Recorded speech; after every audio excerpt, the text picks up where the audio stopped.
Imagine a land where reality actually outstrips fantasy. Imagine a land that is surrounded by war zones, and yet, by some miracle, remains blissfully peaceful. Imagine a city that has emerged almost overnight out of the desert like a mirage, built by the sweat of indentured workers.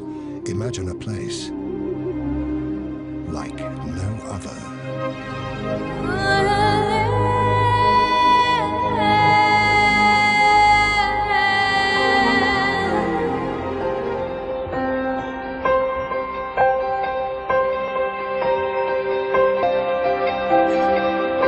On December the 2nd, 1971, the Trucial States gave way to the newly born United Arab Emirates. Meeting in what was known as the Guest Palace, signed the country's first constitution and established the independent state of the UAE.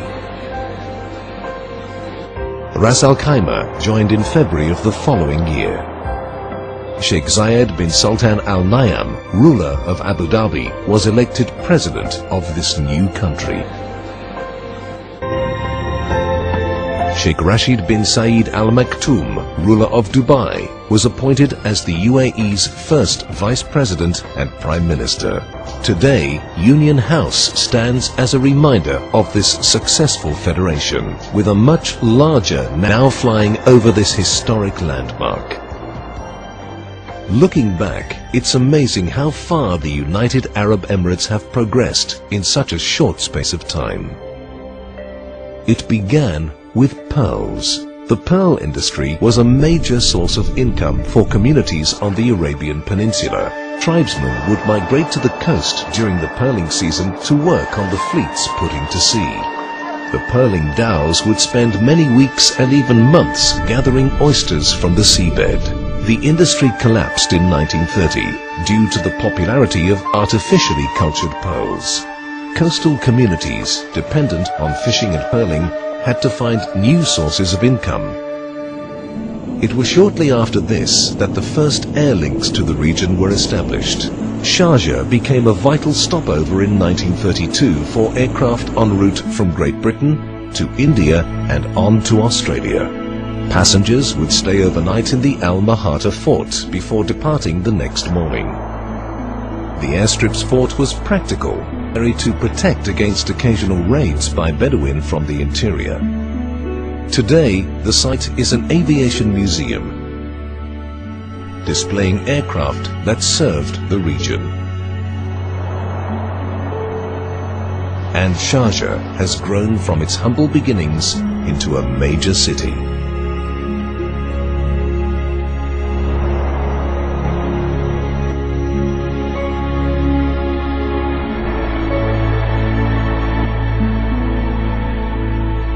These original dusty airstrips have evolved into gleaming modern airports, linking the UAE to every major city in the world. Oil was discovered in commercial quantities in 1958. Development of this abundant resource began shortly after. It was in 1962 that the SO Dublin loaded the first cargo of crude oil. To exporting oil, the need to be self-sufficient led to the opening of the Ruwais oil refinery.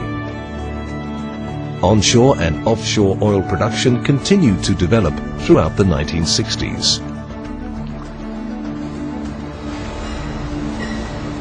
The oil wealth was put to use improving infrastructure. The city of Abu Dhabi embarked on a wave of construction that saw the island's shoreline dramatically change.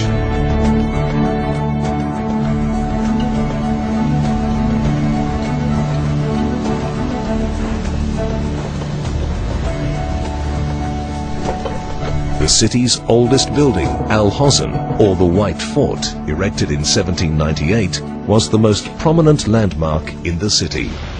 Today, the fort, now undergoing restoration, is surrounded by the skyscrapers of Abu Dhabi. The city is still developing and growing, worthy of its place among the world's capitals.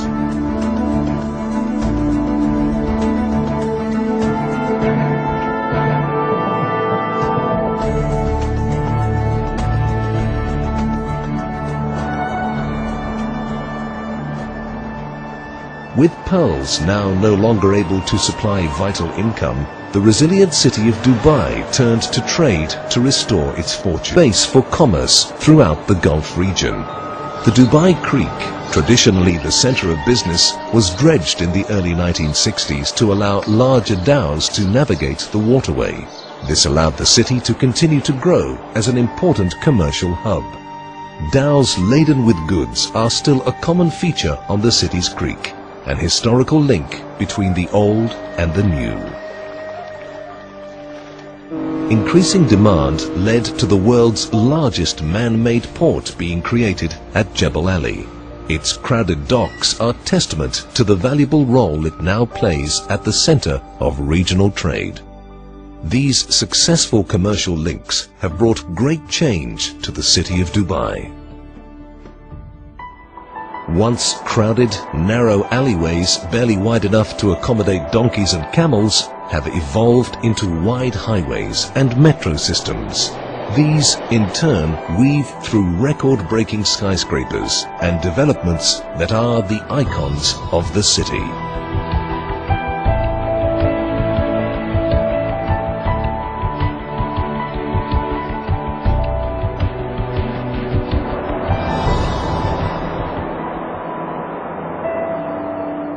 Inland, in the Emirate of Abu Dhabi, lies the oasis of Al Ain.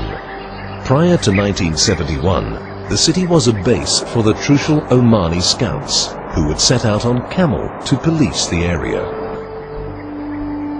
They were based at Al Jahili Fort, erected in 1898 by Sheikh Zayed I and used as his summer palace. Surrounding the fort, the houses of Al Ain were made from mud brick or palm fronds. Today, Al Jahili Fort stands restored and is a popular tourist attraction.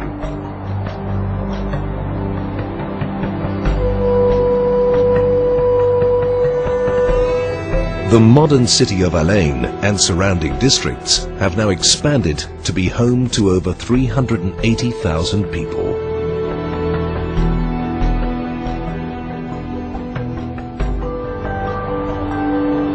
Throughout the country, constant reminders of these links with the past can be found sitting side by side with modern wonders.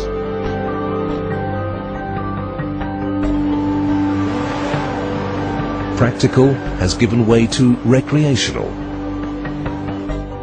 Forts stand restored as museums. Construction methods have changed. Some things, however, remain the same. The people of the UAE still remember and honor their past as they move into the future. A reminder of how much has been achieved in such a short space of time.